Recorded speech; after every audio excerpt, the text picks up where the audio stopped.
Ready? And 3, 2, 1, action!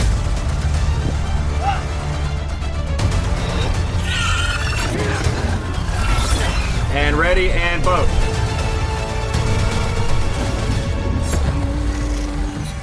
Good, cut. To feel these feelings like I do.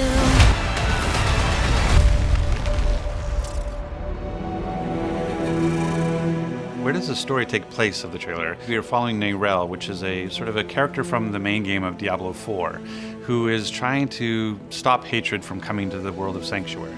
And in order to do that, she has to sort of capture the Lord of Hatred, Mephisto, inside of a soul stone to try to imprison him forever.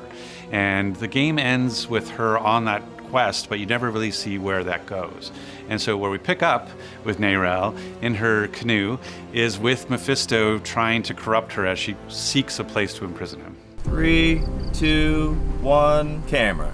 Diablo 4 is just one of the coolest brands. It's dark, it's provocative. We wanted to make sure that Diablo 4's first expansion got the attention it deserved. And that's where this live action film came into play. This live action portrays so much that's coming to us with hatred. We're seeing our new class of Spiritborn just jump into the fray, unleashing the Spirit Guardians and just being total badasses. We're introducing a new place to the world of Diablo and Sanctuary called Nahantu.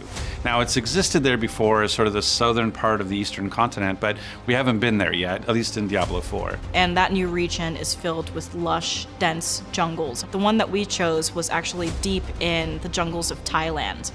I think the biggest challenge with just bringing to life any fantasy world into live action is staying true to the core essence of that fantasy world. That really led into how we decide who our director's going to be and who the crew's going to be. 3, 2, 1, action! So you need a director who can both have an emotional story and be able to go dark, but also have the ability to understand what it takes to film action and a lot of visual effects. Cut, got him. Cut! Enter Jon Watts. The Jaguar is going to be an empty plate.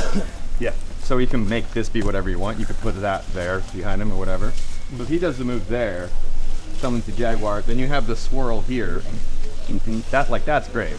Working with Jon has been incredible. He's a fan of Diablo, which just made the connection really natural. He understood the game and where we want to take the brand with this piece. When you see from the Spider-Man films the ability to direct action, to deal with visual effects, and then also just his body of work and that he's a storyteller, that we knew that he could go to this darker place to film that the Neyrelle Mephisto interaction. And then of course it's just like who he has with him. All right, guys, rehearsal's up. A little more smoke on the set, please. The caliber of talent that we had for this live action film was just incredible. Prim, who plays Neyrelle, she has such dynamic range that she brought to the table. It was definitely hard to get the performance to be on point, and the intensity of the emotion was going to be super powerful. But I think like in the end, we got it. His stunt coordinator is phenomenal. The way that they were able to coordinate all the martial arts actions, like Jackson was a stunt double for Captain America and Black Panther, and so we were able to get really cool, authentic looking action in a really dynamic way. On action, she's gonna hit the ground,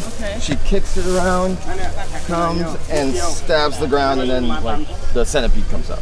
What we really focused on when we started rehearsals was bow staff training. Our goal was to kind of make each character's style similar to their animal style. And then the costume designer was phenomenal. Jon brought his whole Hollywood crew to Thailand with him, and you can really see the results in the piece. We're not done shooting, we still have one more shot. No one knows what it's like Music was just a cornerstone of this piece.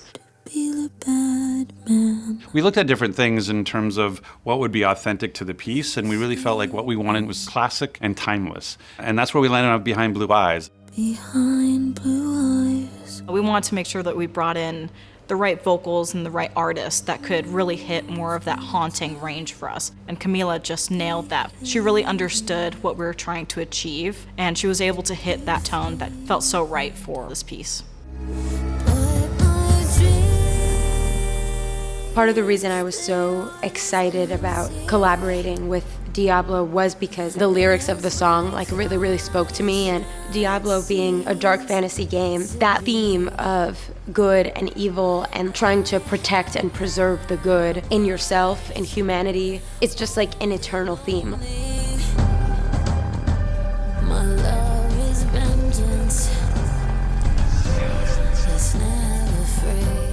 Diablo is all about fulfilling your power fantasy. The reason you play Diablo is because you want to be that barbarian, you want to be that sorcerer, you want to be that thing that goes off and destroys demons and sends them back to hell. And so here you get to see a new type of power fantasy, the Spiritborn. We've got a new class, a new region to explore, more ways to play with your friends. Now is the perfect time to jump in.